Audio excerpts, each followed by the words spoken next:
రోజుల్లో ఇలాంటి అమ్మాయిలకు అస్సలు సిగ్గులేదు. ఆమె బట్టలు చూడు, అందరి దృష్టిని ఆకర్షించడానికే అలా వేసుకుంది. ఈమెలో అసలు ఆడతనం లేదు. ఎప్పుడూ అబ్బాయిలాగే ఎందుకు తయారవుతుంది? చాలా పొట్టిగా ఉంది. తన భర్త పక్కన ఎలా సరిపోతుంది? మగాళ్లకు పొడుగున్న అమ్మాయిలంటేనే ఇష్టం. ఈమెను ఎవరూ చేసుకోరు. మరి ఇంత పొడవా?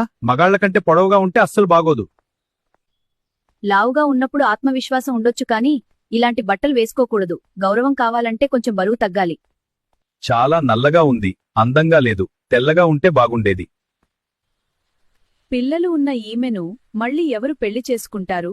ఫెయిల్ అయిన భార్య ఇప్పుడు ధైర్యంగా ఉన్నట్టు నటిస్తోంది. 7 ఏళ్లైనా ఇంకా శుభవార్త లేదా? ఆమెలో ఏదో లోపం ఉండి ఉంటుంది. 30 ఏళ్లు వచ్చినా ఇంకా పెళ్లి కాలేదు. ఏదో సమస్య ఉండే ఉంటుంది. వాళ్ళని మాట్లాడనివ్వు తల్లి. ఏ పని లేనివాళ్లు ఎప్పుడూ వేరొకరిని విమర్శిస్తూనే ఉంటారు.